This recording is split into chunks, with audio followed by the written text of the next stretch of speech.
Hi, this is Sherry Veronica. There's no blogger that I know in Barbados that has not talked about Michael Simmons. Okay. He robbed people who had deposited money in his attorney account, and he left Barbados. He took their money. I don't know how he was able to money launder it, but he took their money and he left Barbados. He left them high and dry.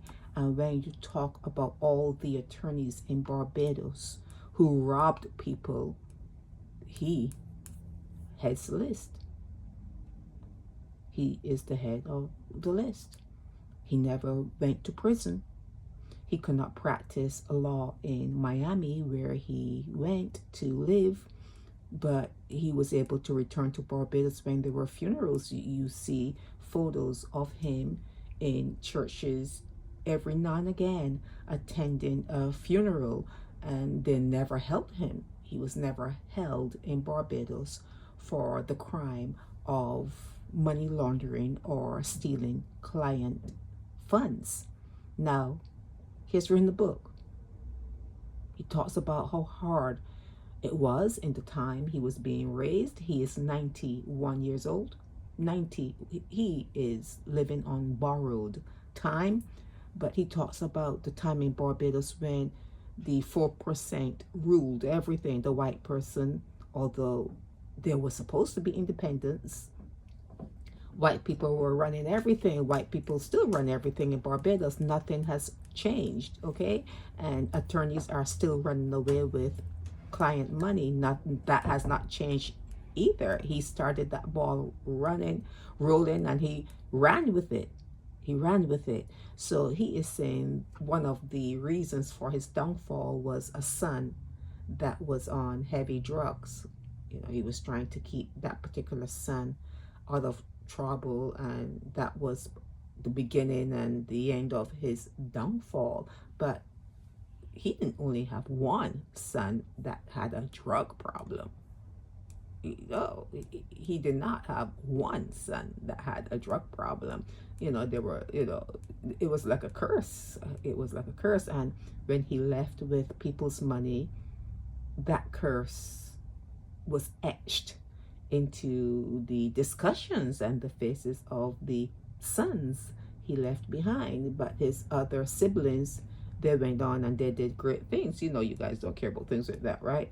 They went on and became Governor General, Simmons, the governor. Well, no, he was a judge. He was a justice, a chief judge. Yeah, the Simmons went on. The other brothers went on and did things in Barbados, irrespective of what Michael did, okay? Now, he's in your paper because he wrote a book.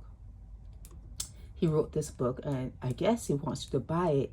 I don't know if in part of the book he's apologizing to the people that he robbed, but he does speak of atonement. He does speak of, rising from the ashes, and he did set up a business, a golf business in Florida. He claims it was a success. That's what he claims. It was a success. But in all of this particular installment right here, he talks about how seriously difficult it was to live in Barbados during his time as a child, and how hard it was for his parents to put him and his brothers through school. They were not educated. Not that they weren't smart, but they just had like high school education and they didn't go any further with it. But to put him in Harrison College and the others, it was just impossible. They could not come up with the money for the bus fare. So he delves into his poverty, the poverty level that he lived under, the house that had no indoor plumbing and that kind of stuff. So he's searching you now for some, I don't know, sympathy. But for me, I'm not going to say that you should read this book. In fact, I should say you should not read this book. You should not spend a penny to purchase this book, okay? But from this particular article, I think the first words out of his mouth should have been saying that he was sorry for running off with people's money, especially since he's talking about how hard it was living in Barbados during the 20th century, the time that he did what he did. He should find it within himself to apologize to the families, because people that he robbed are probably, he has lived on, but they're probably dead and gone, or the stress or the anguish and everything. He should have apologized to the people, called their names, and apologized to their families for what he did to them. And like I said, he could not, no way could he have practiced law, because they would have done their research and, you know, talk to Barbadians. You know, you just cannot be a part of the bar in America without stringent. You have to go through the fire. He would not have made it. He would not have made it. Okay, so with the golf practice that he did, golf in school that he did, like I said, he claims it was successful. That's how he made his money. This is his wife here. You always could find a woman to prop you up, you know. It's not too hard, not too hard. Her name is Belkis, and yeah, that's it. That's really it. That's really it. You know, like I said, every blog that there is that talks about attorneys in Barbados who ran off with client money, his face.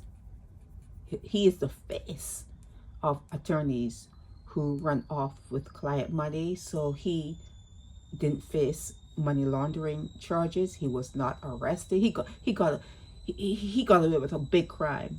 He got away with a serious crime in Barbados, and then he wrote a book talking about how hard it was during that time. He talks about atonement. He talks about rising from the ashes. But I feel as though the first words out of his mouth should have been apologizing to the Bajan families of the people that he robbed.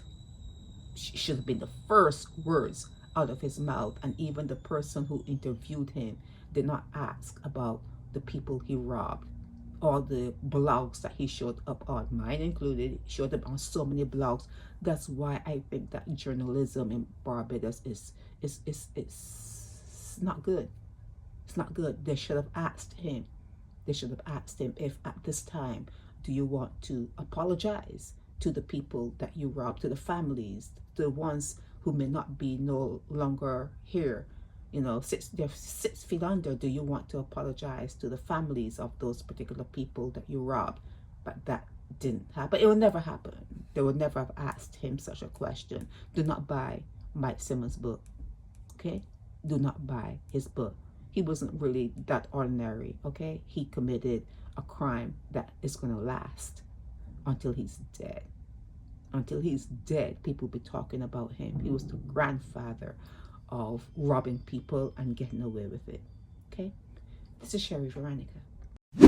Help me spread the word about Naked Departure via social media. Subscribe and share to show support and love for our channels.